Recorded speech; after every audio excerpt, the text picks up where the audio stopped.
मेरे पाकिस्तानी भाइयों और बहनों, अगर मैं पाकिस्तानी होता तो कहता आपसे कि मेरे अजीज़ हमवतनों, लेकिन मैं पाकिस्तानी नहीं हिंदुस्तानी हूँ। इसलिए मैं कहूँगा मेरे भाइयों और बहनों, अ, कुछ ऐसी चीज़ें हुई हैं जो आपको जानने की ज़रूरत है, जो आपका मीडिया आपको नहीं बताएगा, जो आपके इदारे हैं वो आपको नहीं बताएंगे।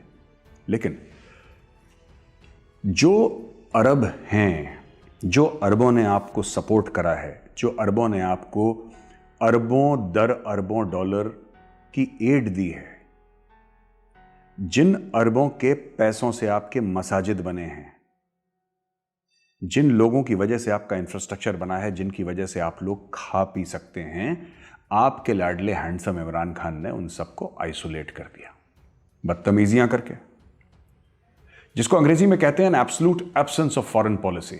राइट, आपकी कोई फॉरेन पॉलिसी है ही नहीं। तीसरी चीज, आपने समझा कि दुनिया वैसे ही चलती है जैसे पाकिस्तान चलता है। पिंड में एक चौधरी होता है, फिर वो घोड़े पे आता है और फिर अपनी दादागिरी करता है। देखिए, बुजुर्ग बादशाह सऊदी अरब का इमरान खान उंगली देख के उसकी तरफ बातचीत करते हैं, और इसके पहले कि सऊदी अरब के बादशाह सलामत कुछ बोलें, इमरान खान वहां से चले जाते हैं। प्रिंस बिन सलमान के साथ बदतमीजियां, ये बोलना कि साहब हम तुर्की और ईरान और मलेशिया को अलग कर देंगे और एक अलग ओआईसी बना देंगे, एक अलग मुस्लिम कंट्रीज का फैक्शन बना देंगे। ऊपर से तुर्की भी कह रहा है कि साहब ये जो हज है ये कमेटी के हिसाब से होना चाहिए और इसमें तुर्की की भी से होनी चाहिए। ये सब जो आप लोग गेम खेल रहे हैं ना, ये गेम उनको शोभा देता है जिनके पास पैसा हो। एक कहावत है भारत में कि क्षमा शोभती उस भुजंग को जिसके पास गरल हो, यानी माफी उसी सांप को, माफी वही सांप दे सकता है जिस सांप के पास जहर होता है। आपके पास जहर नहीं है, आपके दांत नहीं है, आप किसको क्या माफ करेंगे और किसको क्या धमकी देंगे? दोस्तों देखिए, इसके पहले कि मैं आगे बताऊं कि आपकी फॉरेन पॉलिसी क्यों गड्ढे में गिर गई है, एक जरा ऑडियो सुनिए, और इस ऑडियो को मैं समझाऊंगा बाद में आपको, फिर मैं आपको बताऊंगा कि आपकी फॉरेन पॉलिसी की वजह से आप लोग क्यों मार खा रहे हैं। सुनिए जरा। यार मैं 99 में ना इधर पहली दफ़ा मिडल ईस्ट में आया था, दुबई में, अबू धाबी वगैरह में, फिर और अभी तक मतलब 21 साल हो गए मिडल ईस्ट में हूँ। मगर अभी तक कोई वो रेसिज्म का, एंटी पाकिस्तान होने का मुझे कोई एक्सपीरियंस नहीं हुआ था। कल रात को एक बहुत ही अजीब एक्सपीरियंस हुआ मुझे। तो अभी आजकल कोरोना की वजह से ऐसा है कि अगर आपको अबू धाबी जाना है तो आपको यहाँ पे दुबई में अपना कोरोना का टेस्ट करवाना है, और वो ब्लड टेस्ट होता है और उसका रिज़ल्ट आ जाता है तो वो फिर आप अबू धाबी चले जाते हैं। तो रास्ते में चेक पॉइंट है जहाँ पर वो टेस्ट चेक करते हैं। तो मैं था, मेरा कॉलीग था, वो भी पाकिस्तानी था, हम दोनों वहाँ पर जब पहुँचे, रात को कोई तकरीबन शाम का टाइम था, 6 बजे का टाइम था।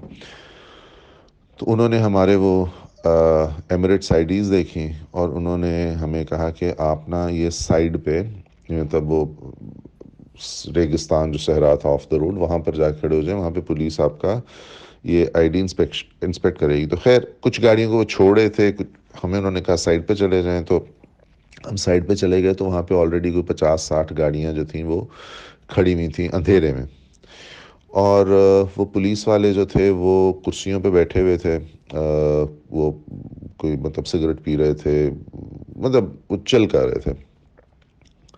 और ये कोई 50-60-70 लोग यहाँ पे लाइन में खड़े हुए थे। थोड़ी देर के बाद उनमें से एक पुलिस वाला उठ के आया और उसने कहा कि भाई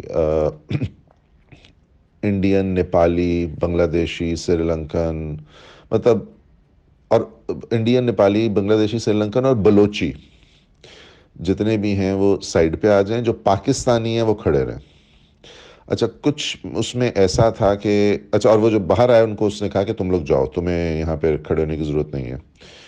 अच्छा, उसमें कुछ ऐसी भी गाड़ियाँ थीं जिसके अंदर मिक्स प्लेट थी कि कोई इंडियन था, साथ पाकिस्तानी था, या कोई अरबी था, और एक मतलब एक केस था जिसमें 2 अरबी थे, उनका ड्राइवर पाकिस्तानी था। तो उन्होंने उनको बोला कि तुम लोग गाड़ी ले जाओ, इसको यहीं पे छोड़ जाओ। तो उन्होंने बोला कि भाई ये बीच सहरा के वहाँ कैसे आएगा? तो उसने वो मतलब मेरा जो साथ कॉलीग था उसको अरबी आती थी, तो वो बता रहा था कि उन्होंने बोला कि यार ये इसका मसला है, तुम मतलब तुमने जाना है चले जाओ, तुम्हें यहाँ ठहरने की ज़रूरत नहीं है क्योंकि यहाँ टाइम लगेगा। तो खैर वो मालूम नहीं वो लोग गए कि नहीं गए, मगर वो उन्होंने पाकिस्तानियों को सारा वहाँ पे खड़ा रखा। अच्छा, और उसमें कम अज़ कम 3 फैमिलीज़ भी थीं कि उनके छोटे बच्चे थे, ख़वातीन साथ थीं, और वो ये कह रहे थे कि जी ऐसा नहीं हो सकता है कि ये गाड़ी में बैठेंगे, आपको लाइन में खड़ा होना है, आप अभी हो जाएं और लाइन से आपकी बारी आएगी। अब आप अगर मियाँ लाइन में खड़े और बीवी बच्चे लाइन में नहीं खड़े तो आपको वो मतलब फिर मियाँ का हो जाएगा जो भी इंस्पेक्शन होनी है, बीवी बच्चे फिर दोबारा से लाइन में आके लगेंगे। कम से कम एक फैमिली ऐसी थी जिनके साथ एक बुज़ुर्ग खातून थी, वो कोई वालदा होंगी किसी की, तो वो भी बेचारी वहाँ पे खड़ी हुई। तो ज़्यादातर क्योंकि वो ड्राइवर लोग पठान होते हैं तो उन्होंने थोड़ा सा शोर-वोर किया कि यार ये क्या हो रहा है? तो वो आगे से जवाब देता है, मतलब यहाँ पे इमिग्रेशन वालों को, पुलिस वालों को एक बड़ा कॉमन सी चीज़ है कि उनको बेसिक उर्दू आती है। तो वो उनको आगे से जवाब देता है कि नहीं खड़े होना ना, जो इमरान खान को कहो। तो इसके ऊपर जो वो थे पठान, वो मतलब उनका घूम गया दिमाग। तो वहाँ पर कोई उस वक्त तक तकरीबन 70-80 लोग जमा हो चुके थे। तो वो उन्होंने नारे लगाने शुरू कर दिए, पीटीआई जिंदाबाद, इमरान खान जिंदाबाद। और एक आध केस के अंदर कोई वीडियो भी, कोई मतलब इस तरह के वाक़यात में लोग वीडियो भी बना लेते हैं। तो उसने क्या किया कि जितने भी लोग खड़े हुए थे इंक्लूडिंग अस, सबके मोबाइल ले लिए कि ये आप मोबाइल दे दो और बस सब छुट्टी करो। अ, उन्होंने तकरीबन और बोलता है कि जो इमरान खान से जाके अपना फ़ोन वापस ले लो। मतलब एक पर्सनल नाम लेके वो इस तरह से कर रहे थे सिर्फ पाकिस्तानियों को। मतलब मैं वहाँ पे खुद तकरीबन 2.5 घंटे खड़ा हुआ, फिर मतलब हम में से अक्सर ने बोला कि भाई हम ठीक है, हम नहीं जाते अबू धाबी, हम वापस दुबई चले जाते हैं। तो उसने बोला नहीं, अब मतलब अब आ गए तो आ गए, अब बस यहाँ से जाना कुछ नहीं है। तो खैर वो कोई 2.5-3 घंटे के बाद उन्होंने मतलब वो कैबिन सा वो बनाया हुआ था, वहाँ पर उन्होंने सबको बारी बारी बुलाना शुरू किया। और किसी का उन्होंने वो मतलब डीएनए टेस्ट होता है ना, वो हाथ पे जो वो फेरते हैं और वो उसका सैंपल लेते हैं, कोई फिंगर प्रिंटिंग को कुछ होता है, मुझे मतलब I don't know what exactly is that. मगर वो किसी किसी का वो किया, किस मतलब अक्सर का नहीं किया। मगर वो जो सवाल जिस तरह उन्होंने मुझसे पूछा कि तुम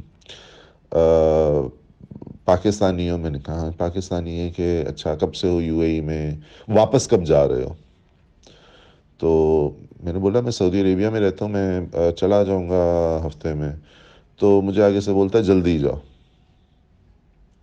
अच्छा, मुझे समझ नहीं आई, जो मेरा कॉलीग था साथ, वो जब गया तो उसको भी कहा कि अच्छा वो रहता ही यहाँ पे है, तो इसने कहा जी मैं तो यहीं पे रहता हूँ। तो वो उसको आगे से बोलता है कब तक रहोगे? यानी इस तरह से उन्होंने सवाल किए। खैर उन्होंने दे दिए और वो कहा कि भैया आप लोग अब वापस जाओ। खैर उस वक्त तक एक गुस्सा चढ़ चुका था, मैंने कहा चलो मैं वापस चलो, दफ़ा करो इसको।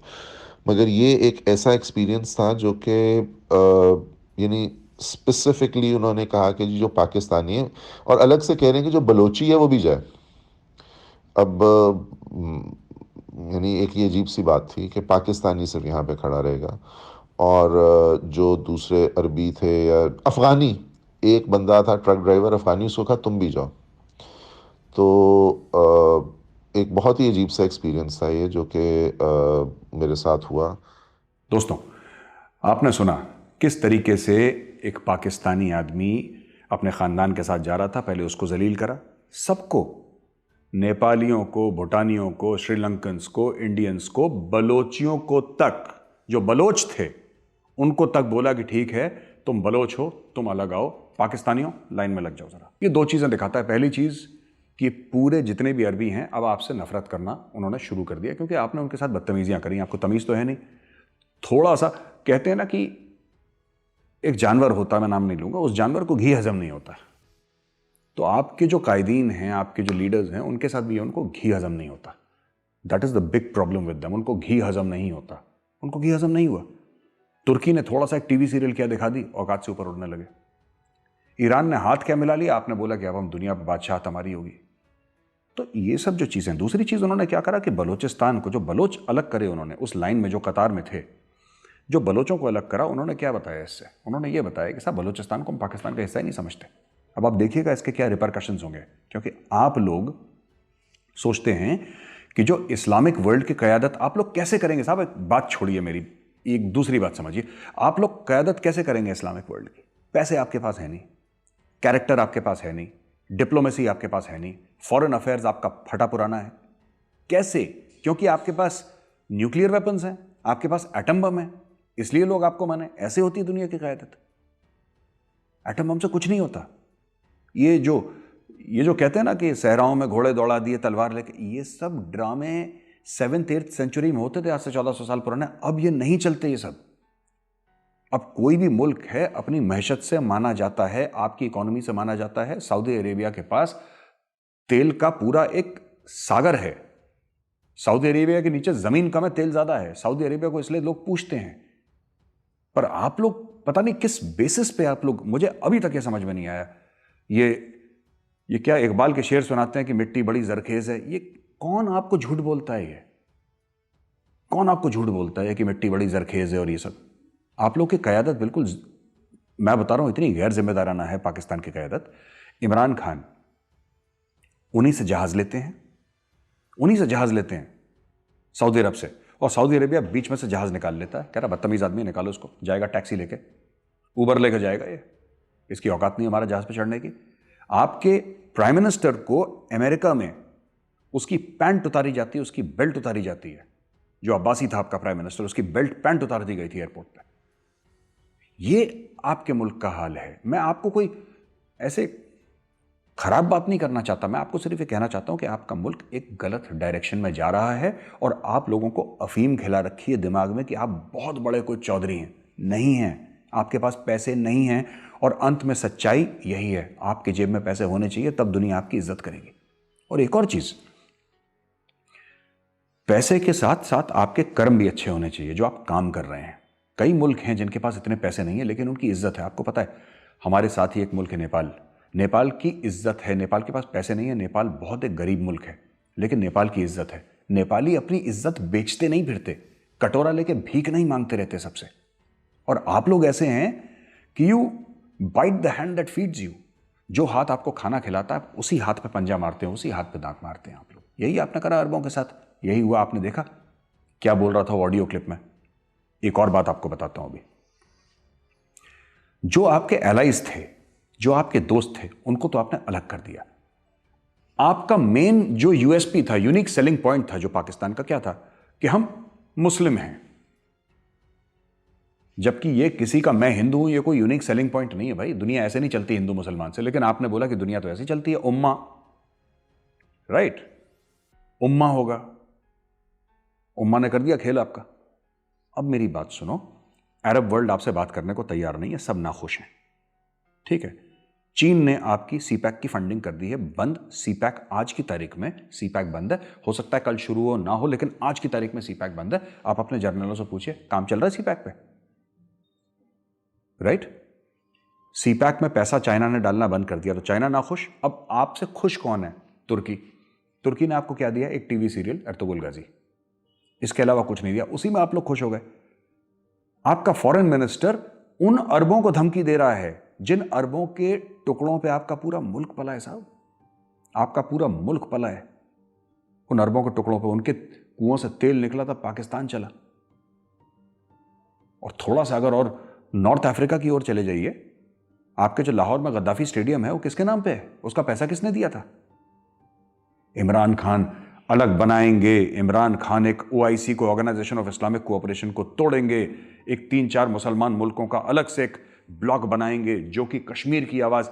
टीवी चैनल तो बना नहीं पाए तुम लोग। बोला था ना इमरान खान ने एक इस्लामिक टीवी। ये इस्लामिक टीवी चैनल क्या होता है बाय द वे? बिल्कुल अकल बेच के खा गए हो।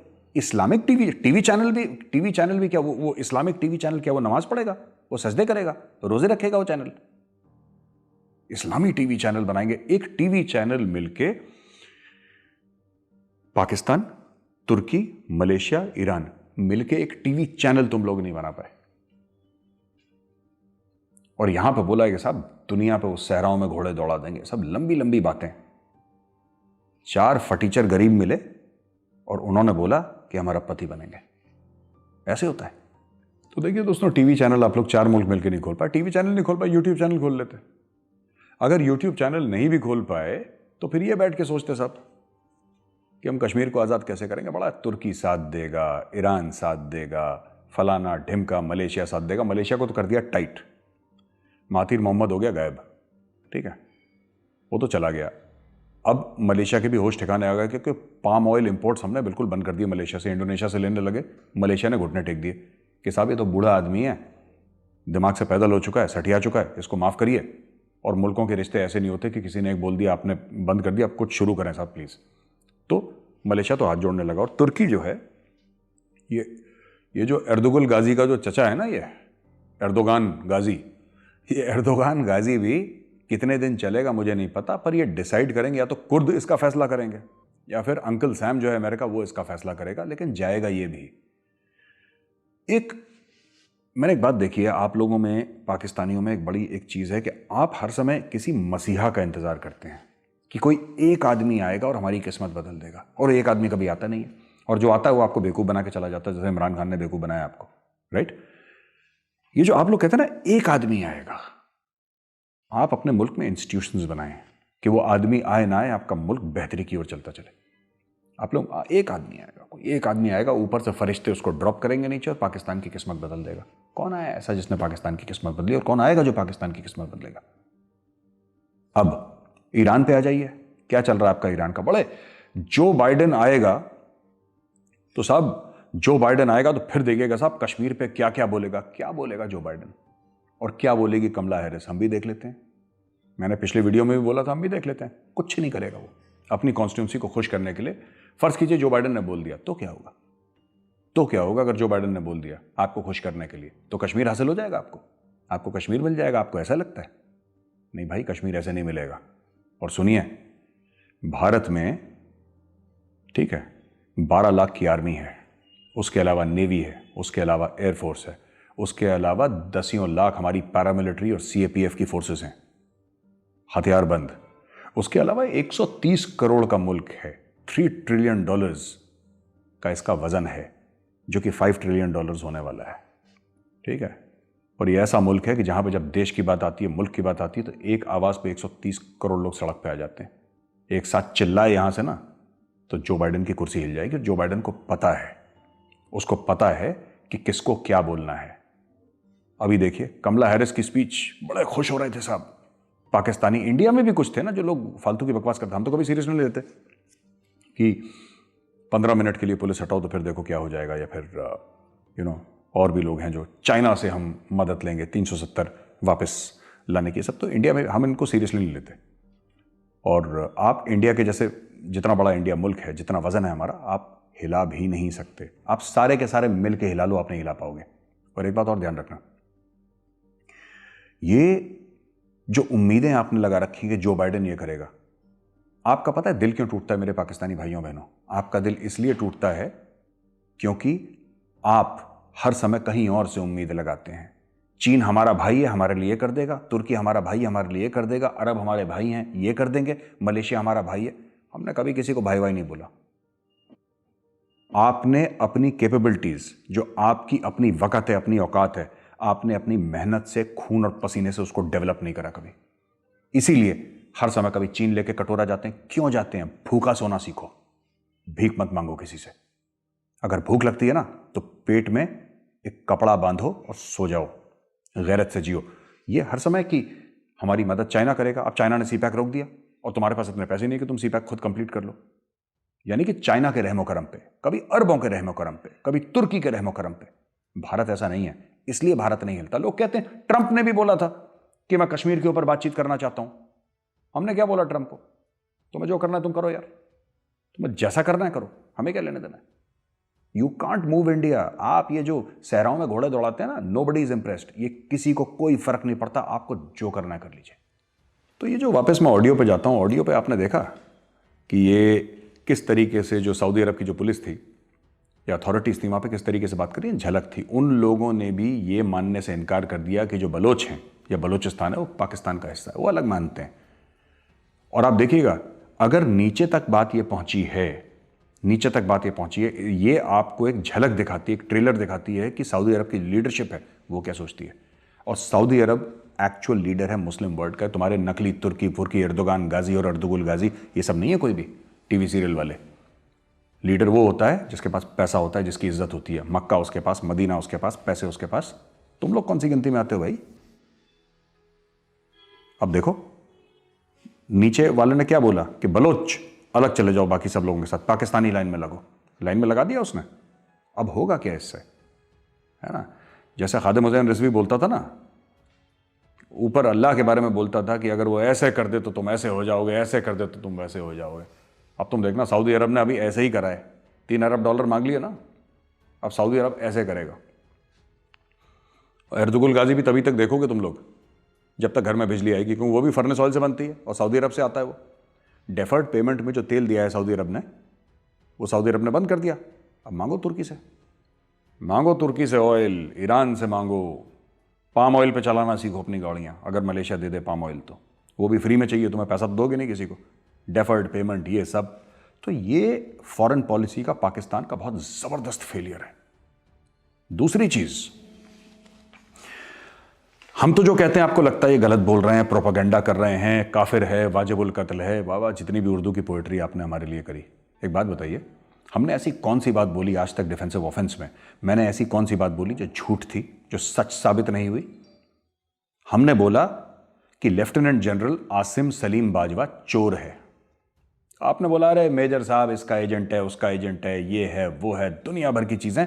मेरा नाम आपने पाकिस्तानी मीडिया में पूरा चलाया, ठीक है। फिर अचानक एक दिन समझ में ये आता है कि आसिम सलीम बाजवा ने रिजाइन कर दिया साहब। एडवाइजर टू प्राइम मिनिस्टर, जो पीआरओ शियारो पता नहीं क्या बना था, जनरल बाजवा ने, आसिम सलीम बाजवा जो लेफ्टिनेंट जनरल है, उसने रिजाइन कर दिया। रिजाइन कर दिया उसने। अब मैंने पाकिस्तानियों से पूछा कि यार तुम तो कह रहे थे कि मेजर गौरव आर्य झूठ बोल रहा है, प्रोपेगेंडा कर रहा है इंडियन एजेंसीज का, तो इसने रिजाइन क्यों करा? चुप, सांप सूंघ गया, चुप बिल्कुल। अब मैं पाकिस्तानियों से पूछना चाहता हूं कि आसिम बाजवा है कहां आजकल? सोचिए, ये कौन बनेगा करोड़पति का आखिरी सवाल है 1 करोड़ रुपए के लिए। आसिम सलीम बाजवा है किधर? मैं कहता था ना कि आपके जर्नलों के बाद, जितने भी जर्नल हैं आपके, रिटायरमेंट के बाद उनके 2-2 पासपोर्ट हो जाते हैं। आसिम सलीम बाजवा बैठ गए अमेरिका जाके, ठीक है।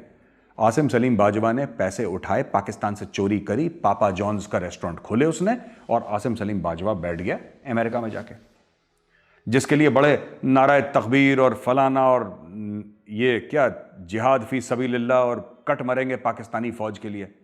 तुम पाकिस्तानी फौज के लिए गला काट रहे थे, पाकिस्तानी फौज ने तुम्हारी जेब काट ली। आसिम सलीम बाजवा पाकिस्तान, उसने बोला ये जाहिलों के साथ कौन रहेगा, मेरे अपने 150 रेस्टोरेंट्स हैं यार, मेरा धंधा है, बिजनेस है मेरा, मिडल ईस्ट में मेरा बिजनेस है, मेरा अमेरिका में कनाडा में मेरा बिजनेस है, रेस्टोरेंट्स में चलाता हूं, करोड़पति अरबपति आदमी हूं, इन जाहिलों के साथ मैंने रहना है। उसने हाथ झाड़े, टाटा करा, अमेरिका में बैठे। बड़ा तुम्हारा वतन परस्ती उबाल खा रही थी कि कैसे हमारे जर्नल को बोला है मेजर तुम काफिर हो, तुम वाजिबुल कत्ल हो, तुम ये हो वो हो। छोड़ के चला गया लात मार के तुम्हें पीछे, और तुम कुछ नहीं कर पाए। तुम्हारे सारे जनरल ऐसे ही हैं यार, सारे जनरल ऐसे ही हैं। अशफाक परवेज के यानी बाहर बैठा हुआ है तुम्हारा आर्मी चीफ, उसने लात मारी चला गया। रहील शरीफ, जिसको तुमने खुदा बना रखा था, बिल्कुल खुदा बना रखा था, रहील शरीफ ने लात मारी, सऊदी अरब में करोड़ों रुपए कमा रहा है, ठीक है। परवेज मुशर्रफ कमांडो, लात मारी तुम्हें, बाहर बैठा हुआ आराम से दुबई में पेंट हाउस। आज तक किसी पाकिस्तानी की इतनी औकात नहीं हुई कि जनरल साहब आपकी पेंशन कितनी है ये तो बताइए, आपका लंदन में घर कैसे है, आपका दुबई में घर कैसे है। किसी भी पाकिस्तानी की औकात नहीं है पूछने की, क्योंकि आपको बताया गया कि हिंदू जो है ना, हिंदू खा जाएगा तुम्हें यार, हिंदू मार डालेगा तुम्हें, तुम्हें हड़प लेगा, हिंदू तुमसे नफरत करता है। आपके मन में आ गई नफरत, क्योंकि कम पढ़े लिखे हैं ही आप लोग, पढ़ाई लिखाई इल्म तो है नहीं, जीरो है, और वैसे ही आपके एजुकेशनल इंस्टीट्यूशंस कबाड़ हैं एकदम।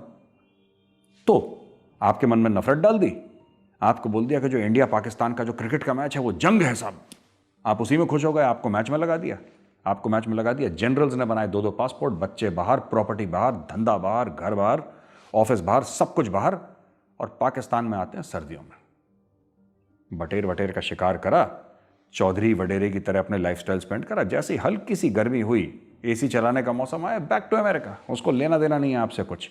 और यही आसिम सलीम बाजवा के लिए आप बड़े लड़ाई कर रहे थे सोशल मीडिया पे कि मेजर गौरव आर्या एक एजेंट है, कोई रॉ का, कोई आईबी का, कोई एमआई का, पता नहीं कौन कौन सी एजेंसी का नाम ले लिया जो मैंने नाम नहीं सुना इनका, सबका एजेंट बता दिया, झूठ बोल रहा है। कहाँ है आसिम सलीम बाजवा? चला गया ना थूक लगा के। यू डिजर्व इट, आप लोग यही चीज़ डिजर्व करते हैं और आपके साथ यही आगे भी होगा। ये आपका जो है ना, ये कमर जावेद बाजवा, इसका जब 3 साल का एक्सटेंशन खत्म होगा ये भी बाहर जाएगा। इसको भी पता है कि क्यों मैंने इन जाइलों के बीच में रहना है, क्यों यहां पे रहना है, किस चीज के लिए। वो अपनी प्रॉपर्टी बाहर बना रहा है और धीरे से निकल लेगा यहां से और आपको पता भी नहीं लगेगा। और फिर आप पाक सर जमीन शाद बात खुद ही गा लेना अपने बच्चों के साथ, क्योंकि ये सब लोग निकल चुके होंगे यहां से। तो दोस्तों, ब्रेकिंग न्यूज़ ये है कि नवाज शरीफ साहब जो हैं वो सऊदी अरेबिया जा रहे हैं। सऊदी अरेबिया में वो मिलेंगे बादशाह से सऊदी अरेबिया के और प्रिंस सलमान से मिलेंगे, किसी डिप्टी डिफेंस मिनिस्टर से नहीं मिलेंगे। जिससे आपके आर्मी चीफ गए थे, आपके जनरल फैज़ हैं आईएसआई के चीफ गए थे, आपके जो शाह महमूद कुरैशी साहब हैं आपके फॉरेन अफेयर्स मिनिस्टर वो गए थे। तो जब ये तीनों गए थे पाकिस्तान के, इनको वहाँ पे किसी से मिलने को नहीं मिला, डिप्टी डिफेंस मिनिस्टर से मिले।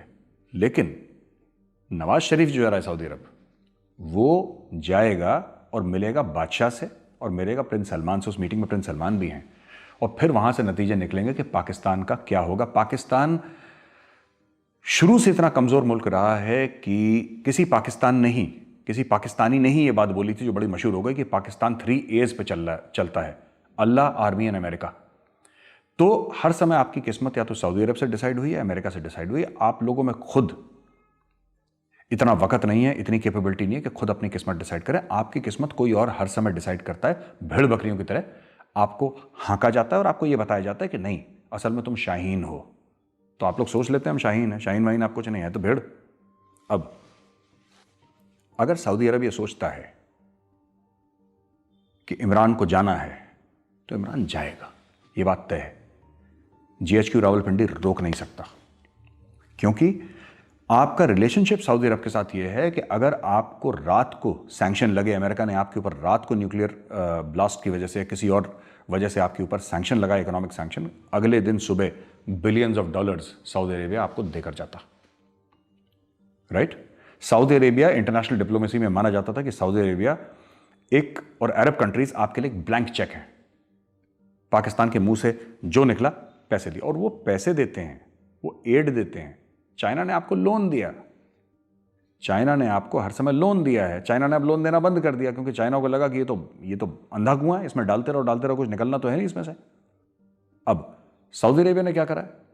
सऊदी अरेबिया ने हर समय आपको पैसे दिए हैं। आपके जो मस्जिद बने ना, सऊदी अरेबिया के पैसे से बने। आपके पास तो मस्जिद बनाने के लिए पैसे नहीं थे, वो सऊदी अरेबिया ने आपके लोगों को जाके वहाँ पे, मौलवियों को वहाँ पे ले जाना, बच्चों को पढ़ाई करना, स्कॉलरशिप्स देना, सब पूरा मुल्क आपका 72 साल खैरात पे पला है। अब जो खैरात आपको देता था, अच्छा आप लोग गैरतमंद इतने लोग हैं, गैरतमंद लोग हैं आप लोग, और वफादार इतने हैं कि आपने सऊदी अरेबिया की ही पीठ पे खंजर भोंक दिया कि ओआईसी तोड़ देंगे कश्मीर के लिए। अरे कश्मीर के ख्वाब उसको देखने का हक है जो खुद सॉवरेन हो। जो सॉवरेनिटी होती है ना, सॉवरेनिटी सिर्फ ज्योग्राफिकल सॉवरेनिटी नहीं होती जो आप भारत से लड़ते रहते हैं कश्मीर के लिए और इसके लिए। सबसे बड़ी सॉवरेनिटी होती है इकोनॉमिक सॉवरेनिटी।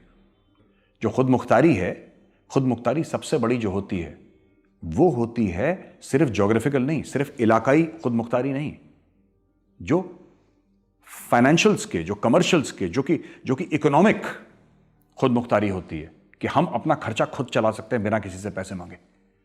ये सबसे बड़ी खुद मुख्तारी होती है, वो आप में है नहीं। आप लोग बस सहराओं में घोड़े दौड़ाइए आप। और सऊदी अरेबिया ने सोच लिया है। एक तो आप देखिए बलूचिस्तान का क्या कमेंट करा उस सऊदी अरेबियन ऑफिसर ने। इसका मतलब कि ऊपर भी यही फीलिंग है, तभी तो उसके पास वो आई है, डायरेक्शंस ऊपर से हैं। और दूसरी चीज़, नवाज शरीफ जा रहा है मिलने के लिए।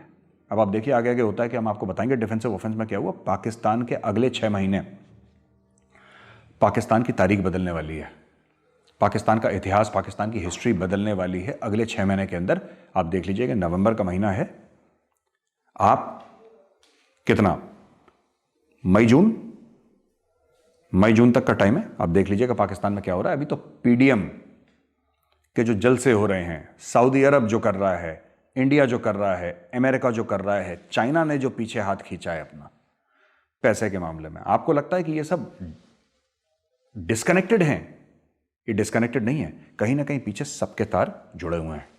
अब साहब आपके एक जनरल हैं जिनका नाम है जनरल नासिर जंजुआ, पहले नेशनल सिक्योरिटी एडवाइजर भी हुआ करते थे एक ज़माने में, सीनियर है, काफ़ी सीनियर हैं। उनको रातों रात लंदन भेजा है जनरल कमर जावेद बाजवा, आपके आर्मी चीफ ने। क्यों भेजा? नवाज शरीफ से मिलने के लिए। क्यों? क्योंकि देखिए साहब, मुशर्रफ के टाइम भी यही चीज़ हुई थी। आप लोग वही गलतियां रिपीट करते ना, अकल तो आती नहीं है, वही गलतियां दोबारा दोबारा दोबारा। बच्चा भी हो तो सीख जाए, आप लोग नहीं सीख सकते। मुशर्रफ महाजिर था और मुशर्रफ ने तशद्दुद करी पंजाबियों के ऊपर। राना सनाउल्लाह के साथ क्या करा हम सब जानते हैं, कोई ढकी छुपी बात नहीं है, ठीक है। अब इन्होंने वही चीज़ पंजाब में करी, बहुत ज़्यादा डिससेटिस्फैक्शन है, और उसी नहज पे कौम खड़ी है जब खड़ी थी परवेज़ मुशर्रफ के टाइम पे कि फ़ौजी अपनी वर्दी पहन के बाजार में नहीं जा सकता, तो लोग थूकते थे उसके ऊपर पाकिस्तानी। वही चीज़ दोबारा हो रही है धीरे धीरे, और इससे डरे हुए हैं जनरल बाजवा। और अब जनरल बाजवा ने भेजा है अपने दूसरे जर्नल को जो रिटायर्ड हैं, जनरल जंजुआ, और जनरल जंजुआ को बोला कि सर जरा जाइए, आप जरा देख कर आइए, जरा नवाज शरीफ से बात कर बात क्या हो रही है। क्योंकि जब से ये बात पता लगी है कि नवाज शरीफ जाके सऊदी अरेबिया में जा रहा है, क्योंकि नवाज शरीफ 10 साल रहा है भाई जद्दा में, उसका घर है वहाँ पे, ये स्टेट देर, उसके रिलेशनशिप है। नवाज शरीफ थोड़ी बहुत अरबी भी बोल लेता है। नवाज शरीफ के रॉयल फैमिली ऑफ सऊदी अरब के साथ पर्सनल रिश्ते हैं, उसके घर के रिश्ते हैं। लोग जाते हैं एक दूसरे के घर में दावतों में, उसके वो रिश्ते हैं, ये वाले नहीं कि इमरान खान हैं और प्राइम मिनिस्टर हैं पाकिस्तान के वो आ रहे हैं, वो तो ऑफिशियल रिश्ते होते हैं, इनके घर वाले रिश्ते हैं। और उन्होंने ऐसे बुलाया जैसे अपना कोई भाई होगा कि आइए हमारे साथ रहिए, और उसके लिए वो प्लेन भी भेजेंगे, वो बीच में प्लेन नहीं हटाएंगे, उसके लिए सब कुछ, उसको पूरा प्रोटोकॉल मिलेगा। क्योंकि नवाज शरीफ वापस आ रहा है, उनकी मदर की हाल फिलहाल में डेथ हो गई। I would like to offer my condolences